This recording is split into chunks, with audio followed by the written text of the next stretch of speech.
มรดกโลกแห่งที่8ภูพระบาทภูพระบาทคืออะไรมรดกโลกภูพระบาทอุทยานประวัติศาสตร์ที่เต็มไปด้วยเรื่องราวต่างๆตั้งแต่สมัยยุคก่อนประวัติศาสตร์และร่องรอยกิจกรรมของมนุษย์ที่สรรสร้างงานศิลปะที่สนใจขึ้นในพื้นที่นี้จนกระทั่งกลายเป็นหลักฐานทางประวัติศาสตร์และวรรณคดีที่สำคัญสามารถนำพาไปสู่การขึ้นทะเบียนเป็นมรดกโลกซึ่งเรื่องราวความเป็นมาและความสำคัญของอุทยานประวัติศาสตร์ภูพระบาทจะเป็นอย่างไรเชิญหาคำตอบได้ในคลิปนี้ครับผมอุทยานประวัติศาสตร์ภูพระบาทตั้งอยู่ในเขตป่าสงวนแห่งชาติป่าเขื่อน้ำในพื้นที่บ้านติ้วตำบลเมืองพานอำเภอบ้านผือจังหวัดอุดรธานีสถานที่นี้เป็นที่รู้จักกันดีในเรื่องของแหล่งโบราณคดีที่มีอายุมากกว่า 2,500 ถึง 3,000 ปีซึ่งมีลักษณะเป็นลานหินและเพิงหินที่เกิดขึ้นจากสายทานน้ำแข็งละลายกัดก่อนทำให้เกิดรูปทรงที่น่าสนใจและเป็นเอกลักษณ์ภูพระบาทไม่เพียงแต่เป็นสถานที่ท่องเที่ยวทางธรรมชาติที่สวยงามเท่านั้นแต่ยังเป็นแหล่งรวมของร่องรอยทางประวัติศาสตร์และวัฒนธรรมที่สำคัญการสำรวจโบราณคดีในภูพระบาทได้เผยให้เห็นถึงร่องรอยกิจกรรมของมนุษย์ยุคก่อนประวัติศาสตร์โดยพบการเขียนสีมากกว่า 54 แห่งนอกจากนี้ยังพบการ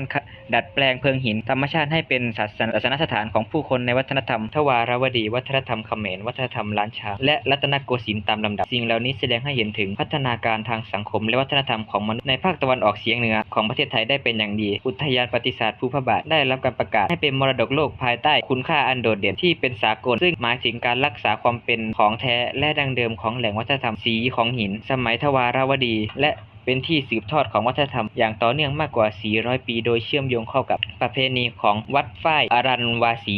เดินทางมาอย่างไร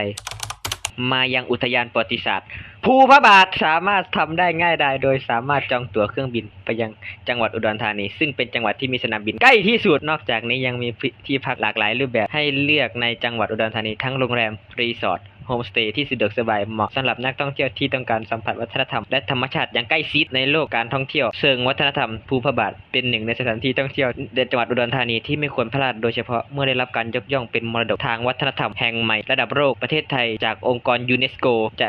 การมาเยือนสถานที่นี้ไม่เพียงแต่เป็นการสัมผัสธรรมชาติและประวัติศาสตร์อันยาวนานแต่ยังเป็นการสนับสนุนการอนุรักษ์วัฒนธรรมที่สำคัญของไทยอีกด้วยภูพระบาทมรดกแห่งที่8ของไทยอุทยานประวัติศาสตร์ภูพระบาทเป็นมรดกโลกแห่งที่8ของประเทศไทยเป็นแหล่งมรดกวัฒนธรรมแห่งที่5ของประเทศไทยต่อจากเมืองโบราณสีเทพจังหวัดเพชรบูรณ์ที่ได้รับการประกาศเป็นมรดกโลกไปเมื่อปี 2566 และแหล่งโบราณคดีบ้านเชียงที่ได้รับการขึ้นทะเบียนเป็นมรดกโลกจากยูเนสโกเมื่อปี 2535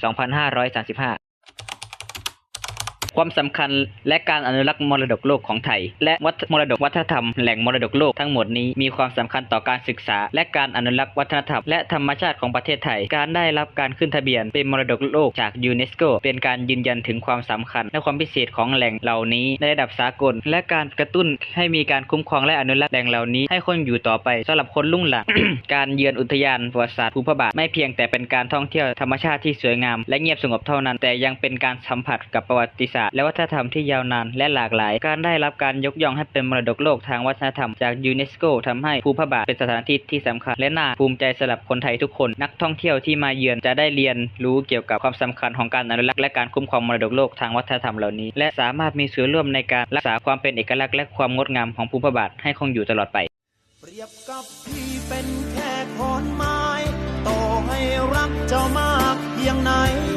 ถูกพังไป